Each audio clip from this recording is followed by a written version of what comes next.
පුංචි නෝනා හොඳින්ද? බය වෙන්න එපා. කායයට හොඳ වෙයි. ඔෂින් ඔයාව තියාගන්න පුළුවන් නම් හොඳයි. ඒ වුණත් මගේ පුතා කැමති නෑනේ. එයාගේ බිරිඳත් එහෙම තමයි. කායෝ ටිකක් මුරණ්ඩු ළමෙක් නේ. ඔය දෙන්න එච්චර ගැලපෙන්නේ නෑ. ඒක ඔයාට හොඳ නෑ.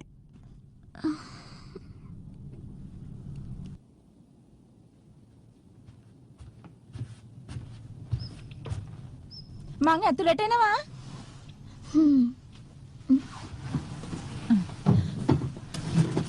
මං කැඳ ටිකක් ගෙනාවා.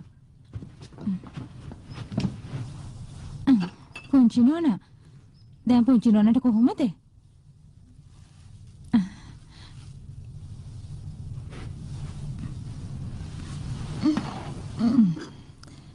මේක ඔෂින් තමයි පුංචි නෝනාට දුන්නේ. එයා ඒක තනකොළ එකතු කරලා තමයි හදලා තියෙන්නේ. ආච්චි අම්මයි උගන්නලා තියෙන්නේ. ඔෂින් මෙහින් යවනවා කියලා තමයි ලොකු නෝනා කිව්වේ. පුංචි නෝනා ඔක බාරගත්තොත් එයාට හොඳ හිතින් යන්න පුළුවන්. ඒක දෙන්නටම හොඳයිනේ.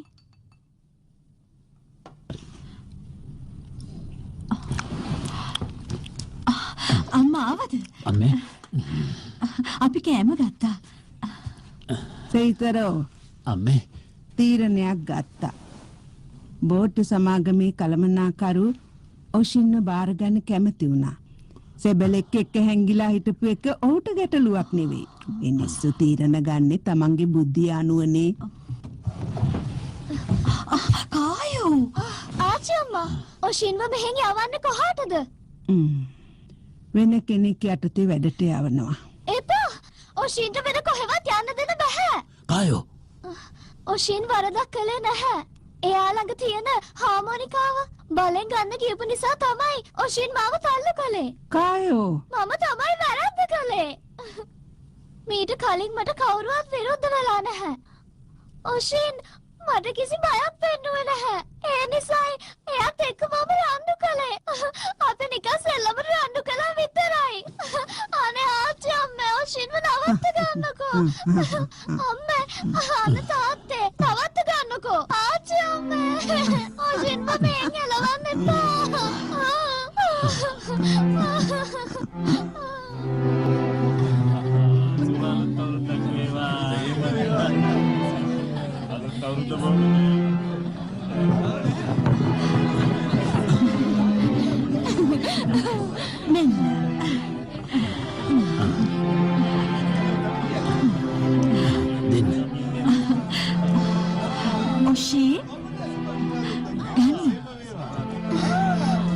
ස්තුතියි නෝනාට ස්තුතියි.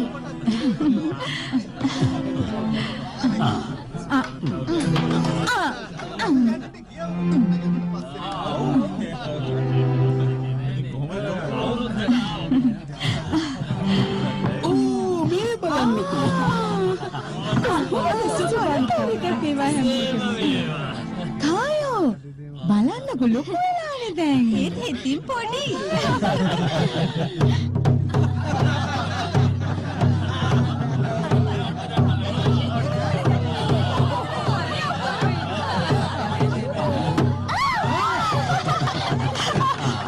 අපි වාසනාවන්තයි.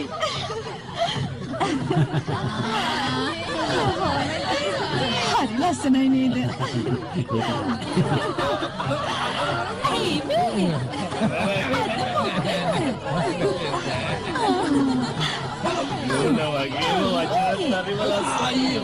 කවුද අර ඉන්න ගෑනු කට්ටිය?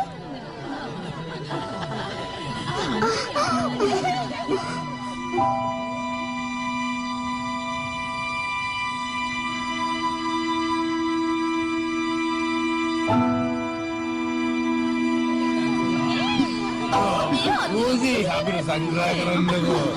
Itu bagaimana?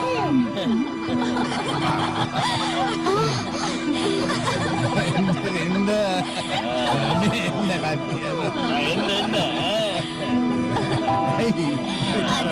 වැඩි වෙලාවක්. නෑ නෑ. අපි අමුක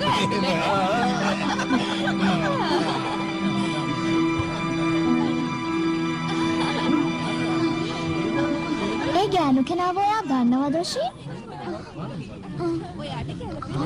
ඔෂීන්?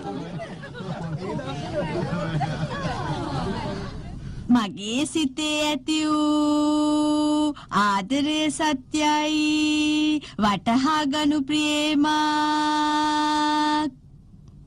කුළුඳුල් වූ ප්‍රේමයේ අතරමං